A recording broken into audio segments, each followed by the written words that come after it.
Salem bus ஸ்டாண்ட்ல வந்துட்டு பழைய பஸ் ஸ்டாண்ட் வந்துட்டு நீங்க பக்தர்கள் அங்கிருந்து திருப்பி நீங்க வரலாம். பழைய பஸ் ஸ்டாண்ட்ல இருந்து 105 பஸ் ஏறி அதே மாதிரி இப்ப வந்து பஸ் விட்டுருக்காங்க நம்ம கோயிலுக்குன்னு சொல்லிட்டு மினி பஸ் விட்டுருக்காங்க. அந்த மினி பஸ்லயே வரலாம். அப்படி தெரியாதவங்க ஆட்டோ ஏறி வீராணத்துல இருந்து கூட இங்க அப்படி ரீச் ஆகி வரலாம். இங்க கத்தாலப்பாடி கிராமம் வளையக்குளம் ஸ்டாப் இங்க இருந்து வாக்கிங் டிஸ்டன்ஸ் நடந்து வர தூரம் தான். நீங்க தாராளமா வரலாம். ஏன்னா நம்பிக்கை வைக்கிறதோட கருவறையில் இருக்கிற அம்மனை நம்பிக்கை வைக்க அவதான் உங்களை காப்பாத்துவோம். இன்னைக்கு ஜெயிலுக்கு போயிட்டா தொந்தரவுல தத்தளிக்கிற பிரச்சனையாகுதடப்பா. எங்க சுத்தி வந்தாலுமே நிம்மதி கிடையாது. தொட்டது தொலங்கல பிரச்ச காரியம் விளங்கல பல பிரச்சனை ஆகுதட. ஜாமீன் தர மாட்டான். முகத்தா பார்க்க முடியாது. தேவையில்லாத பிரச்சனை நடக்குதடப்பா. என்ன தப்பு செஞ்சான்னு கேளுங்கடா.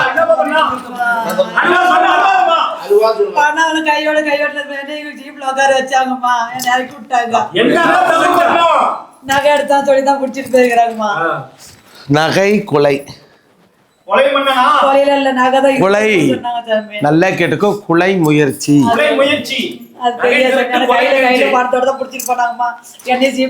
நிறைய அள்ளிக்கிட்டான். எவ்வளோ ஒரு வீட்டுல இருந்து எடுத்துக்கிட்டான்.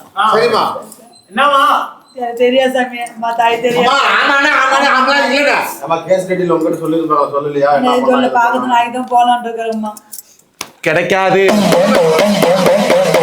பிரச்சனையில போய் முடியும். ஊரார் சொத்துக்கு ஆசைப்படக்கூடாது. தான் சொத்தே நம்மளுக்கு கிடைக்கல.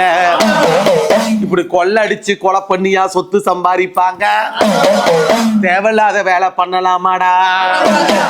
இந்த தப்புல மாட்டிக்கிட்டா கைக்கு விலங்கு போட்டு ஜாமீன் கிடையாதுன்னு துரத்தி அடிக்கிற முடிவு பண்ணிட்டாங்கடாப்பா. சரி, இந்த பிரச்சனையை முடிச்சு சரி பண்ணி காப்பாத்தி கொடுத்துட்டா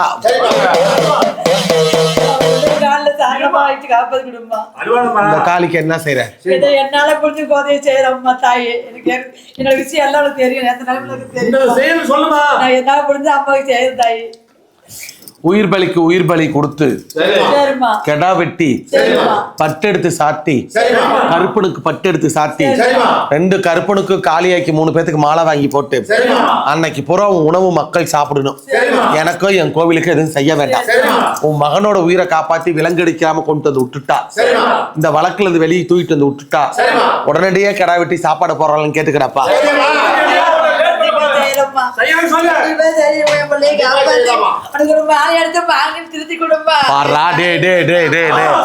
உயிரை இப்ப காப்பாத்தி விலங்கு கொண்டு வந்து தரங்கிறேன். அதை காட்டி கல்யாணம் பண்ணி வச்சாதான் கடா வெட்டு வந்துடும்.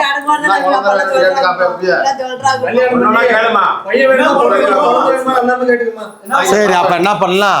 பொண்ணு பாரு, பேசலே கல்யாணம் பண்ணி போறேன். அப்புறம் கூப்பிட்டு வந்துடலாம். நீ அவ்வளவு உசாரம் தான், நான் எவ்வளவு உசாரா இருப்பேன். ஏன்டா அப்புறம் வளவளன்னு பேசக்கூடாது. சும்மா நடிக்கிற உன்னோட இவ்வளவுதான் அது குழந்தை. இவ்வளவுதான் அது குழந்தை. ஏண்டா என் மகன் பைய எடுத்துக்கிட்டு வரான். என் புருஷன் என்கிட்ட பைய எடுத்துட்டு வரான். ஏய், இது என்னது? நான் கேட்பனா கேட்க மாட்டேன். அது எப்படி இவ கேட்காம கூட உட்காந்துருப்பா? பணன்னு ஆணு வாயை பொழந்துக்கிட்டியா? இவ ஏற்கனவே வந்தாடா. நான் எச்சரிக்கை பண்ணேன். உன் மகன் பிரச்சனையில மாட்டுவான். என் கனியை கொண்டு போய் குடு, நான் காப்பாத்தி கொடுக்குறேன்னு சொன்னேன். எப்ப வந்தான்னு கேளு. எப்ப வந்த? 1 மாதம் ஆச்சு. கண்ணி கொடுத்தாங்க. ஒரு வேலை வெளியே கட்ட சொன்னாங்க. ஒன்னு வயது கொடுக்க சொன்னாங்க. என்ன ஆகும்னு சொன்னாங்க. அம்மா ஆபத்து இறங்கு போட வருவாங்க. உன்னைய கைது பண்ணாங்க. அம்மா சொன்னாங்க. அம்மா சொன்னாங்க. நல்லா உண்மை நம்ப சொல்றேன். நம்புறம்மா, நம்புறம்மா. வீட்டுக்கே வரலம்மா. நான் வீட்டு வேலைக்கு போயிட்டேன். அப்புறம் எப்படி நான் காப்பாத்தி விட முடியும்?